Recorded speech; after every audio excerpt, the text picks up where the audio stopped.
She walked into the grandest hall in New York wearing nothing more than a simple black dress. To the powerful family hosting the gala, she didn't look like she belonged. Within minutes, she was surrounded, insulted, and humiliated in front of hundreds of flashing cameras. They thought they were exposing a fraud, a party crasher, someone beneath them.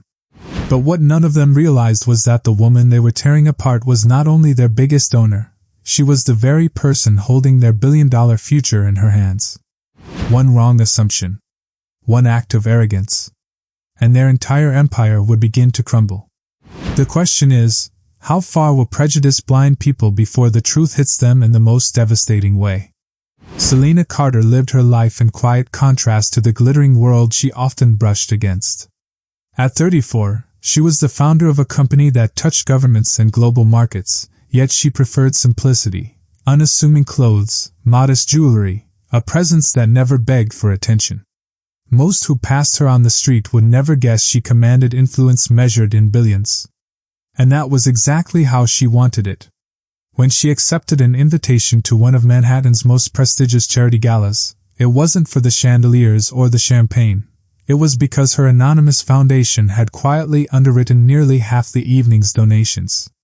To her, the event was just another opportunity to funnel resources into causes that mattered. To everyone else in that room, appearances were everything. Selena had no idea that the very choice to attend discreetly, blending in instead of standing out, would set the stage for a confrontation that would expose not just prejudice, but the brutal truth of how quickly power and privilege can turn into weapons. The evening had barely begun when the first strike came.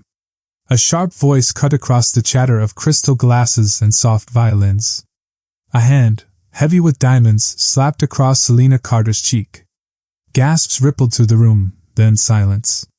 Dozens of eyes turned, not with concern, but with curiosity.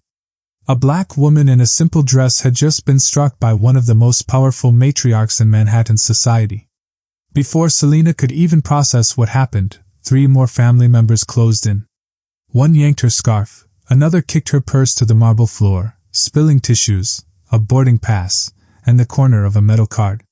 The crowd didn't see clues of wealth, they saw vulnerability. Phones came up instantly, screens glowing as flashes burst. Hundreds of strangers recorded her humiliation like it was entertainment. Every word was calculated to strip her dignity.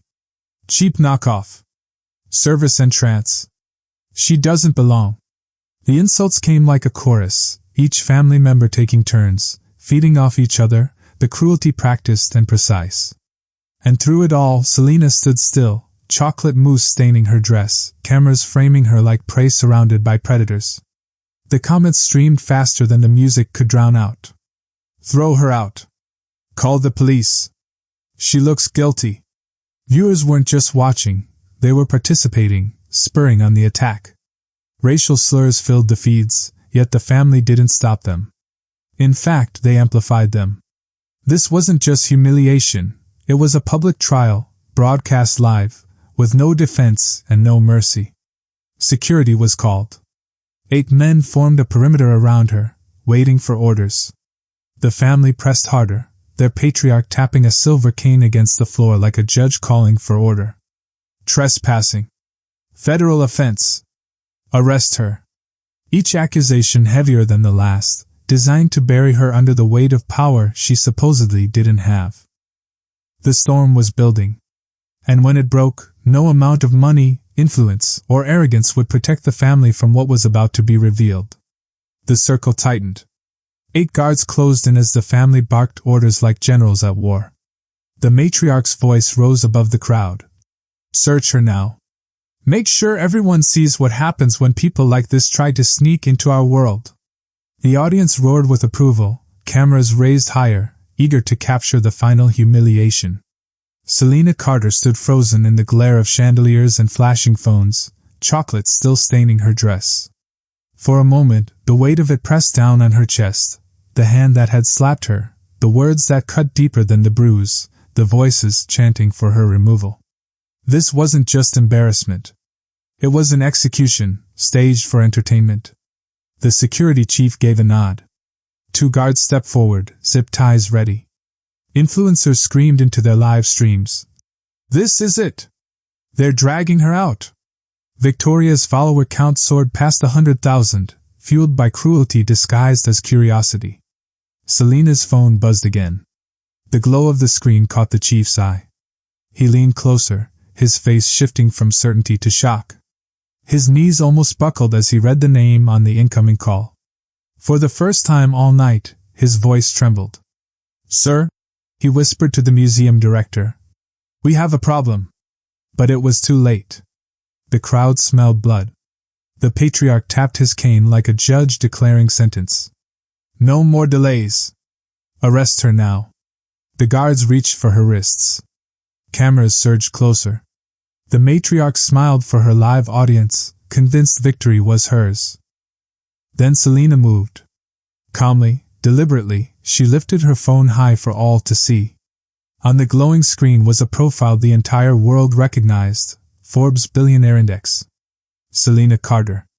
Net worth, $3.1 billion. CEO of Carter Global Defense. Below it, urgent messages from the Secretary of Defense. "Need your decision before midnight. Pentagon waiting on you." The room froze. The same voices that had mocked her now fell silent. The same cameras that had filmed her humiliation now recorded their own collapse. The head of security staggered backward, his radio clattering to the marble floor. "Stand down," he ordered hoarsely. "All units stand down immediately." The director leaned in, his face draining of color. "Oh my God!" he breathed, recognizing the truth. The matriarch's triumphant smile faltered. "What is this?" she demanded, her voice cracking for the first time. But Selena's calm gaze didn't waver.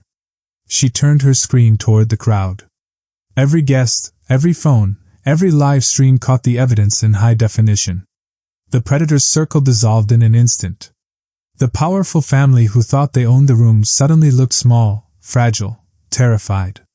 Their empire wasn't untouchable. It was hanging by a thread, and Selena held the scissors. And as the weight of that revelation spread like wildfire through the hall, the question that lingered was no longer about Selena. It was about them. Had they just destroyed their own legacy in front of the entire world? The silence that followed was heavier than any insult that had filled the air moments before. In one breathtaking reversal, Selena Carter was no longer the intruder. In a borrowed dress, she was the woman who quietly financed half the event, the billionaire whose company supplied defense systems to governments across the world, the very reason the family's fortune still existed. The same crowd that had jeered now scrambled to delete their videos, desperate to erase evidence of their complicity. But the damage was done. Screenshots had already gone viral. The truth couldn't be buried.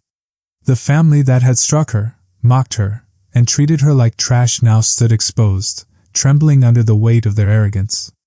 Public apologies followed, but apologies couldn't erase the stain of what the world had witnessed. Their sponsors pulled out, political allies distanced themselves, and the name that once commanded respect became shorthand for unchecked privilege turned into public disgrace. Selena, however, didn't bask in revenge. She didn't need to. Her power wasn't in humiliating them. It was in showing the world what dignity looks like when it refuses to break. She walked out of that hall calmly, leaving behind a family destroyed not by her rage, but by their own prejudice. And yet, this story isn't just about Selena Carter. It's about what happens every day to people without her wealth, her influence, or her platform. It's about the thousands humiliated in boardrooms, classrooms, and public spaces where assumptions are made based on skin color, accent, or clothing. Selena's story ended in vindication, but most don't. That's the deeper tragedy. Too often, the cameras don't record. The crowd doesn't stay silent, it cheers. And those without the shield of status are left carrying the weight of shame that never belonged to them in the first place. Selena proved a point that night: dignity is not defined by wealth, but by resilience. Still, it raises a haunting question for all of us. Why does it take billions in net worth for a black woman to be believed, respected, or even left unharmed? Her story was a victory, yes. But it's also a mirror. forcing us to see how prejudice thrives in plain sight, how entire systems look the other way until exposed under a spotlight. So ask yourself, the next time you see someone treated as if they don't belong, will you be part of the silent crowd recording? Or the voice that finally says enough?